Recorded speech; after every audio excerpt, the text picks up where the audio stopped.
Everyone, कैसे हैं आप सब? बढ़िया। चलिए, अच्छी बात है। बढ़िया स्वस्थ और खुश रहना चाहिए हमेशा। हम बात करने वाले हैं संसद के तहत संसद में होने वाली मतदान प्रक्रिया के बारे में, अर्थात वोटिंग सिस्टम कैसे है, किस तरीके से कोई प्रस्ताव अगर लाया जाता है कैसे स्वीकृत होता है संसद में और या फिर अस्वीकृत होता है, तो उसके बारे में आज हम बात करेंगे। मतदान की प्रक्रिया, टॉपिक क्या है? मतदान की प्रक्रिया। संसद में किस तरीके से वोट होता है देखते हैं। किसी प्रश्न पर सदन का निर्णय सदन के किसी सदस्य द्वारा पेश किए गए प्रस्ताव के द्वारा लिया जाता है। ज्यादातर मामलों में निर्णय ध्वनि मत के द्वारा होता है। क्या बात कही गई है कि प्रश्न यानी अगर कोई हाँ या ना में चाहिए, जवाब चाहिए, अब कोई प्रस्ताव लाया जाएगा उसी पर तो वोट होगा, उसी पर तो मतदान होगा।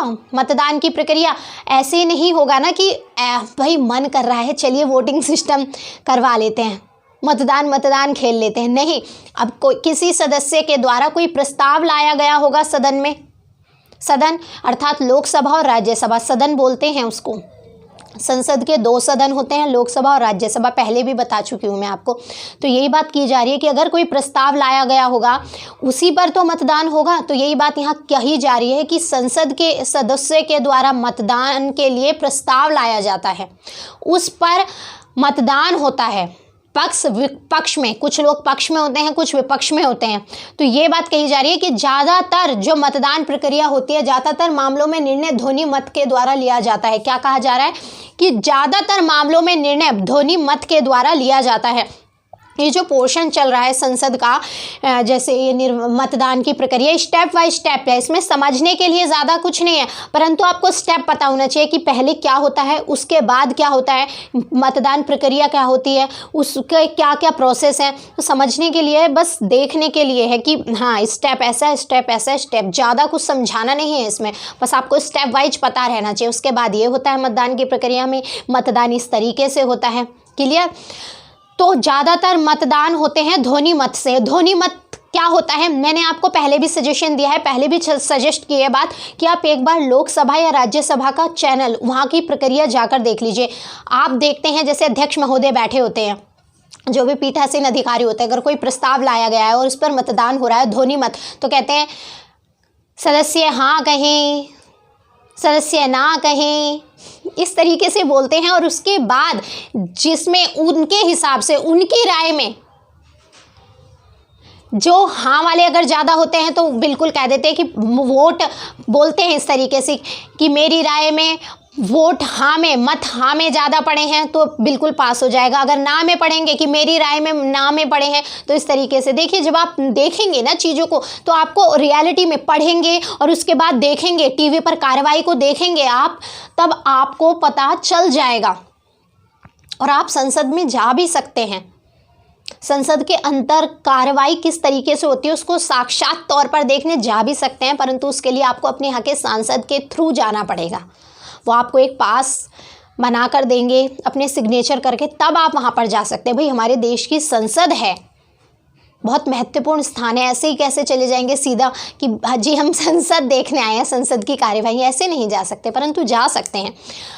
पर आप इसको पढ़ रहे हैं संसद को, तो एक बार लोकसभा और राज्यसभा के चैनल देखिए, वहाँ की कार्रवाई देखिए। ध्वनि मत से पास होना, वहाँ पर ऐसे ही बोलते हैं कि सदस्य हाँ कहें, सदस्य ना कहें, मेरी राय में हाँ वाले सदस्य ज़्यादा हैं या मेरी राय में ना वाले सदस्य ज़्यादा, इस तरीके से। तो ध्वनि मत ये होता है और कुछ नहीं। यदि किसी प्रश्न के संबंध में ध्वनि मत को चुनौती दी जाती है, यानी कि चुनौती अर्थात ऐसा लगता है कि नहीं आपने इसको पारित क्यों कर दिया, ना के पक्ष में वोट जाता थे, फिर आपने हाँ पक्ष क्यों कह दिया कि हाँ पारित क्यों कर दिया, तो अगर ऐसी कोई चुनौती दी जाती है ध्वनि मत को, तब क्या होता है, तो तब अध्यक्ष लॉबी को खाली करने का आदेश देता है। लॉबी अर्थात जो चैम्बर होता है, एक बड़ा भवन, अगर आप लॉबी की डेफिनेशन देखना चाहें तो एक बड़ा भवन, उसके अंदर एक छोटा सा कोना होता है इंतज़ार, वेट करने के लिए, अलग से बैठने के लिए। तो इसी तरीके से वहाँ पर एक लॉबी होती है। तो सदस्य क्या कहते हैं, अध्यक्ष, पढ़िए, यदि किसी भी प्रश्न के संबंध में ध्वनि मत को चुनौती दी जाती है तो तब अध्यक्ष लॉबी को खाली करने के लिए कहते हैं। क्या? लॉबी को खाली करने के लिए कहते हैं, आदेश देते हैं कि भाई लॉबी खाली कर दीजिए। लगभग 3.5 मिनट, कितना, 3.5 मिनट 3.5 घंटे नहीं है, 3.5 मिनट है। 3.5 मिनट, 3 मिनट 30 सेकंड, 3.5 मिनट। तो लगभग 3.5 मिनट बीतने के बाद अध्यक्ष के द्वारा उस प्रश्न पर पुनः मत लिया जाता है। यानी कि अगर ध्वनि मत पर कोई सवाल खड़ा होता है, तब कोई उंगली उठाई जाती है ध्वनि मत पर, ये है ना कि कोई भी ध्वनि मत को कोई चुनौती दी जाती है, तब अध्यक्ष कहते हैं, लॉबी को खाली करने का आदेश देते हैं। उसके बाद 3.5 मिनट बाद पुनः उस पर मतदान होता है दोबारा से, क्योंकि शांत होने के लिए टाइम भी तो चाहिए, इतना शोरगुल होता है। तो उसके बाद 3.5 मिनट बाद, लगभग कितना समय होता है, लगभग 3.5 मिनट, उसके बाद पुनः मतदान होता है। दोबारा इस तरीके की प्रक्रिया होती है। तो पुनः मत लिया जाता है तथा अध्यक्ष घोषणा करता है कि उनकी राय में ना पक्ष जीता है या हाँ पक्ष। यही मैंने अभी बताया कि उनकी राय में, राय उनकी होती है अध्यक्ष की, उनकी राय में हाँ पक्ष जीता है या ना पक्ष, इस बात का निर्णय अध्यक्ष लेते हैं। क्लियर? यदि इस प्रकार घोषित परिणाम को दोबारा चुनौती दे दी जाए, यानी कि एक बार तो ये चुनौती दे दी गई और लॉबी खाली करा दी गई, फिर मतदान हो गया, उसके बाद फिर पुनः दोबारा चुनौती दी जाए, यदि इस प्रकार घोषित परिणाम को दोबारा चुनौती दी जाती है तो अध्यक्ष आदेश देते हैं कि या तो स्वचालित मत अभिलेखन उपकरण, स्वचालित मत अभिलेखन उपकरण, हिंदी में नाम याद रखना चाहिए। कई बार आपसे ऐसे हिंदी के टर्म्स शब्द पूछ लिए जाते हैं जो आपको नहीं पता चलता। अब ट्रेन है, पूछ लेगा ट्रेन को हिंदी में क्या बोलते हैं। अब हिंदी सब्जेक्ट है तो पता होना चाहिए। तो क्या कह रहे हैं कि अगर दूसरी बार भी ध्वनि मत पर चुनौती हो जाती है, उस पर फिर उंगली उठ जाती है, फिर सवाल खड़े हो जाते हैं, तब क्या कहते हैं, तो अध्यक्ष आदेश देता है कि या तो स्वचालित मत अभिलेखन उपकरण, यानी कि एक वोटिंग मशीन होती है जिसको बटन दबाते हैं, हाँ वाला बटन होगा, एक ना वाला होगा बटन, एक हाँ के लिए होगा, एक ना के लिए होगा, और एक बटन वो होगा जिसको वोट ही नहीं देना उस सदस्य के लिए। तो क्या कहा गया है कि स्वचालित मत अभिलेखन उपकरण को चालू करने या सदन में हाँ या ना की पर्चियों का प्रयोग करने, यानी कि अगर ध्वनि मत से काम नहीं होता तो अन्य दो कौन से तरीके हैं कि या तो वो मशीन के द्वारा, अगर मशीन खराब हो गई, हो सकता है उस समय खराब हो गई हो, किसी के मशीन में प्रॉब्लम हो गई हो, तो क्या पर्चियों का प्रयोग करते हैं। तो पर्चियों का प्रयोग करके या संसद सदस्यों द्वारा लॉबियों में जाकर मत अभिलिखित यानी कि उस पर लिखित जाता है या लिखा जाता है। पर्चियां हैं तो कुछ तो हस्ताक्षर लिखना तो पड़ेगा ही, हस्ताक्षर तो करने पड़ेंगे हाँ या ना के पक्ष में, तो अभिलिखित किए जाएं। परंतु क्या बात है, परंतु मत अभिलिखित के लिए लॉबी में जाने का चलन कई वर्षों से प्रयोग में नहीं लाया जा रहा है। यानी कि ये जो मत है, मत को लिखने के लिए लॉबी में जो जाकर लिखते थे, अब उसका चलन कई वर्षों से प्रयोग में नहीं है। क्लियर है? परंतु पता होना चाहिए, पूछा जा सकता है, नहीं भी पूछा गया तो पता तो होना चाहिए, तो इसलिए मैंने ये बात लिख दी। आपको कोशिश की है कि कुछ भी चीज़ें ना छूटे। आपको लेक्चर देखने के बाद संसद से ऐसा कोई सवाल ना रहे आपके माइंड में जो रहे कि अधूरा रह गया। कोशिश तो यही है कि 95% हो जाए। देखिए 5% का मैं नहीं कह सकती। क्वेश्चन इस तरीके से पूछ दें कि आपको समझ में ना आए, क्योंकि घुमा के पूछते हैं। सीधे अगर क्वेश्चन पूछ लेंगे तो सभी पेपर सॉल्व नहीं कर देंगे। तो जिसने चीज़ें ध्यान से करी हैं वो उन 5% में भी कोई ना कोई की पॉइंट ढूंढ के उस क्वेश्चन को हल कर ही देगा। वर्तमान में अब अध्यक्ष के द्वारा अब क्या है, अब क्या सिचुएशन है, अब किस तरीके से प्रयोग होता है। वर्तमान में अब अध्यक्ष के द्वारा मत विभाजन का आदेश दिया जाता है। मत विभाजन अर्थात ये तो ध्वनि मत आप कहते हैं मत विभाजन कि आधे पक्ष में होंगे या ना। मत विभाजन, मत विभाजित हो गए ना, बट गए, कुछ पक्ष में है कुछ विपक्ष में, और कुछ ऐसे भी लोग हैं जो वोट नहीं दे रहे। तो ये कहा गया है कि वर्तमान में अब अध्यक्ष के द्वारा मत विभाजन का आदेश दिया जाता है। तब विभाजन घंटियां सामान्य तौर पर 3.5 मिनट के लिए, यानी कि घंटियों का प्रयोग किया जाता है। इससे पहले भी मैंने घंटियों का प्रयोग बताया ना आपको, कोरम में गणपूर्ति के लिए घंटी बजाई जाती है। तो यहाँ क्या किया, यहाँ पे विभाजन, मत विभाजन के लिए है। तब विभाजन घंटियां सामान्य तौर पर, अगर सामान्य नॉर्मल तौर पर 3.5 मिनट के लिए, कितने मिनट के लिए, 3.5 मिनट, मिनट है घंटे नहीं, याद रखेगा, 3.5 मिनट के लिए बजती हैं। घंटियों का बजना बंद होने के तुरंत बाद, यानी कि तुरंत बाद, बजते ही, तो घंटियों का बजना बंद होने के तुरंत बाद चैम्बर की भीतरी लॉबी के सभी बाहरी दरवाजे बंद कर दिए जाते हैं, यानी कि जो चैम्बर है उसके अंदर जो लॉबी है उसके सभी बाहर के दरवाजे बंद कर दिए जाते हैं। क्यों बंद कर दिए जाते हैं?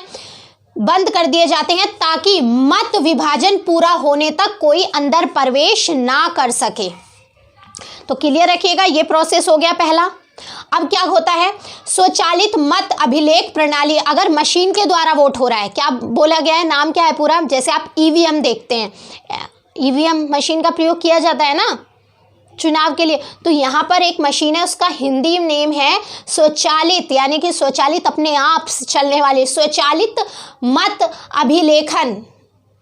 वोट डालते हैं उसमें, तो स्वचालित मत अभिलेखन प्रणाली के अधीन प्रत्येक सदस्य उसे आवंटित स्थान से इस प्रयोजन के लिए लगाए गए बटन को दबाकर अपना मत देता है। तो क्लियर तौर पर यह कहा जाता है, जब ये प्रक्रिया पूरी हो जाती है तो जब सदस्य बैठ जाते हैं मत देने के लिए, फिर वो बटन दबाते हैं। जिसको हाँ का दबाना है वो हाँ का दबाता है, ना वाला ना का दबाता है, और जिसको मत नहीं देना उसका भी अपना एक बटन है, वो भी हम देखेंगे। हाँ, अगर हरा वाला ग्रीन कलर का बटन होता है हाँ के लिए, यस के लिए, लाल वाला बटन होता है ना के लिए, नो के लिए, और येलो कलर का होता है भाई प्रयोग ही नहीं किया मत का। क्लियर? आप चुनाव में भी देखते हैं ना, चुनाव इलेक्शन में नोट अप का प्रयोग होने लगा है कि भाई वोट देना ही नहीं, हमें कैंडिडेट पसंद नहीं है। तो ऐसा नहीं है कि अब आप बिना वो बटन दबाए वापस आ जाए। नोटा का बटन है, अगर आपको कोई कैंडिडेट पसंद नहीं है चुनाव में तो आप नोटा का प्रयोग कर सकते हैं ना।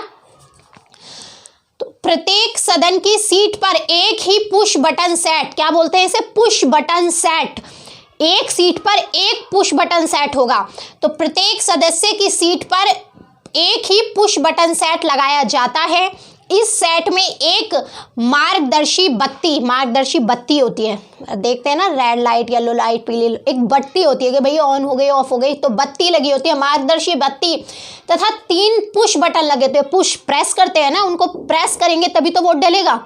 आप बटन क्या करते हैं, आपको फैन ऑन करना, उसको पुश करेंगे इस तरीके से, या आप वोट डालने गए तो उसको ऐसे प्रेस करते हैं।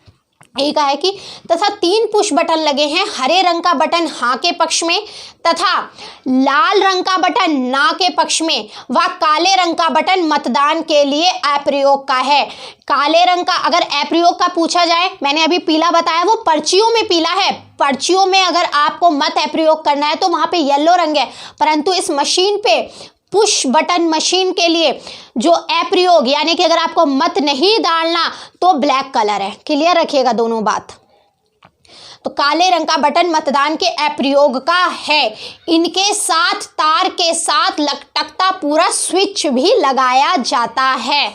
तो आप ये सब चीज़ जाके देखिए, इंटरेस्ट आएगा अगर आप इंटरेस्ट से पढ़ेंगे। अब मैंने आपको मशीन बताई, आप जाके चेक कीजिए, सर्च कीजिए, सबके पास मोबाइल है, गूगल कर सकते हैं, आप देख सकते हैं ना जाके।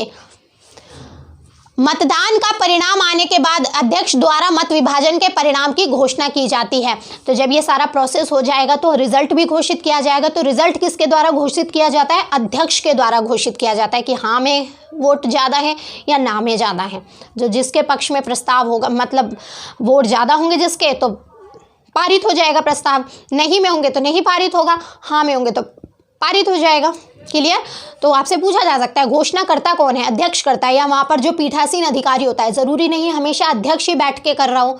आपने देखा भी है कई बार अध्यक्ष महोदय नहीं बैठे होते हैं, उनकी जगह कोई और बैठा होता है, उनके बिहाफ पर उपाध्यक्ष बैठे होते हैं, या जो पैनल से पूरी लिस्ट बनी होती है, पैनल होता है एक पूरा कि अगर ये नहीं तो ये नहीं तो ये, इस तरीके से।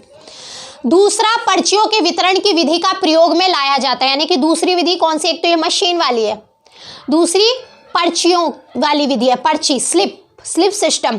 तो दूसरी पर्चियों के वितरण की विधि का प्रयोग, पर्चियों को प्रयोग में लाया जाता है मतदान के लिए। क्लियर? सदस्यों को अपने मत अभिलिखित करने के लिए उनकी सीटों पर हाँ तथा ना की छपी पर्चियां सप्लाई की जाती है, यानी कि दी जाती है। सप्लाई चैन यानी कि दीजिए, सबको भेज दी जाती है हाँ या ना छपी हुई पर्चियां। पर्ची हिंदी व इंग्लिश दोनों भाषा में होती है, याद रखिएगा, ये भी पता होना चाहिए। पर्ची हिंदी व अंग्रेजी दोनों ही भाषाओं में होती है। हरा हाँ के लिए, लाल ना के लिए होता है। ठीक है?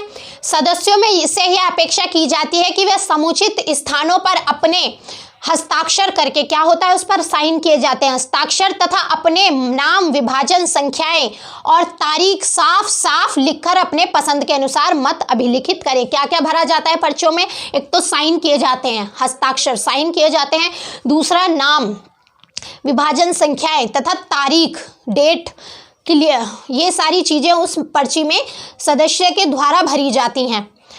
सदस्य अगर मतदान का प्रयोग नहीं करना चाहता, ये पर्ची के लिए है, किसके लिए, पर्ची वाला बता रही हूँ, लिखित ये जो था मशीन वाला बता दिया है उसके लिए कौन कौन से बटन होते हैं।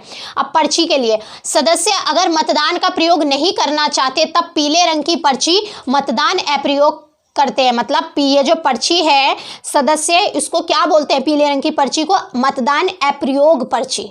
आपसे पूछा भी जा सकता है, हो सकता है पूछ ले कि मतदान अप्रयोग पर्ची किस कलर की होती है, क्या है, नहीं तो नॉलेज होनी चाहिए। अगर आप कभी चुनाव लड़ते हैं तो आपको पता तो होगा किस तरीके से कार्य संसद में होता है। भाई अच्छी बात है, ठीक है, ऑफिसर बन जाते हैं, उसके बाद आपका मन करा रिटायरमेंट के बाद कि चुनाव लड़ना है तो चुनाव लड़ लीजिए। या अगर आपको बीच में ऐसा लगता है कि भाई ठीक है रेजिग्नेशन लेटर दे देता हूँ, उसके बाद चुनाव लड़ लेता हूँ, मेरी छवि बहुत अच्छी बन गई है जनता में सोशल वर्क कर करके, तो जैसा भी आपको पता होना चाहिए। फिर तो येलो पर्ची आपको पता चल गई, जिसको मत नहीं देना वो येलो रंग की पर्ची का प्रयोग करता है। यदि किसी सदस्य को सीट विभाजन संख्या नहीं दी गई है, यानी कि सीट विभाजन संख्या ये पर्ची नहीं मिल पाई है, तब क्या होगा, तब वह सदस्य अपने हस्ताक्षर के नीचे अपना नाम, निर्वाचन क्षेत्र यानी कि किस क्षेत्र से है, जैसे मान लो आप मेरठ से हैं तो निर्वाचन क्षेत्र मेरठ व राज्य, अब मेरठ है कहाँ, तो मेरठ यूपी, राज्य तथा तारीख लिखता है। क्योंकि कई बार ऐसा होता है भाई नहीं है, सदस्य जितने अनुमानित थे यानी कि जितनी पर्चियाँ थी नहीं पहुंच पाई पर्ची, अब सदस्य को वोट तो देना ही है, यानी कि पर्ची पे हाँ या ना का जवाब तो देना है, या नहीं भी वोट देना तो प्रयोग तो तीनों पर्चियों का है, हरा, लाल, पीला।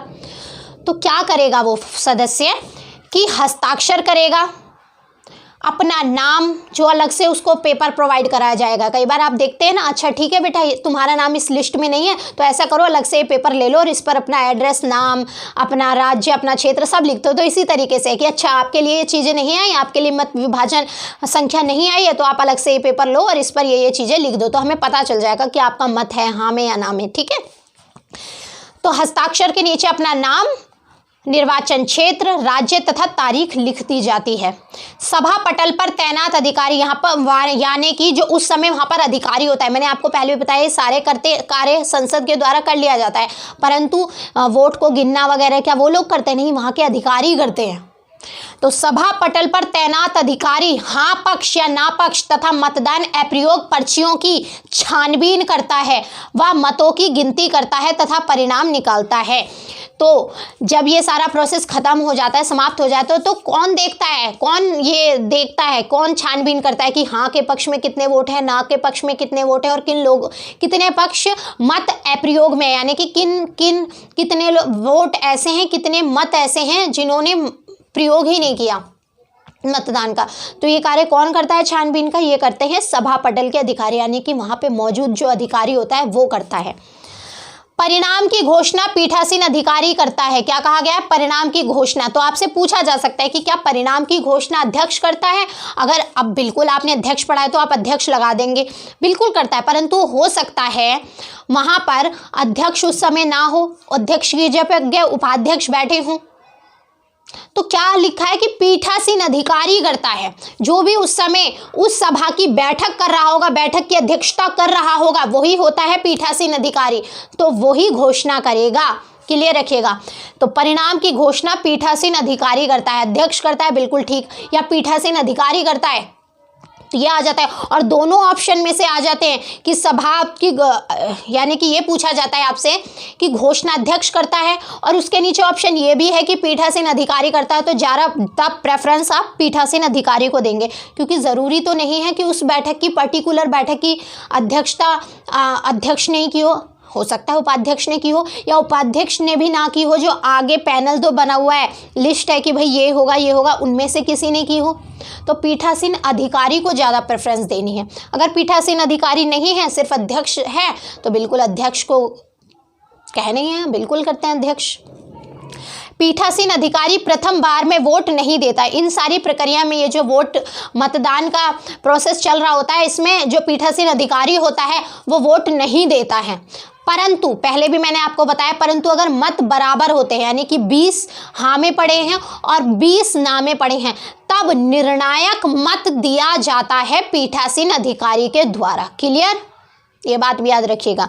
यही कहा गया है कि पीठासीन अधिकारी प्रथम बार में वोट नहीं देता, परंतु मत बराबर होने की दशा में निर्णायक मत दे सकता है। तो आई होप आपको समझ में आई होगी कि संसद में मतदान की प्रक्रिया क्या है। कोशिश तो मैंने पूरी करी है कि आप समझ ले चीज़ों का। अगर आपने ध्यान से सुना होगा, नहीं आई तो एक बार और वीडियो देख लीजिएगा, आराम से आ जाएगी। चलिए फिर आज के लिए इतना ही रखते हैं। धन्यवाद।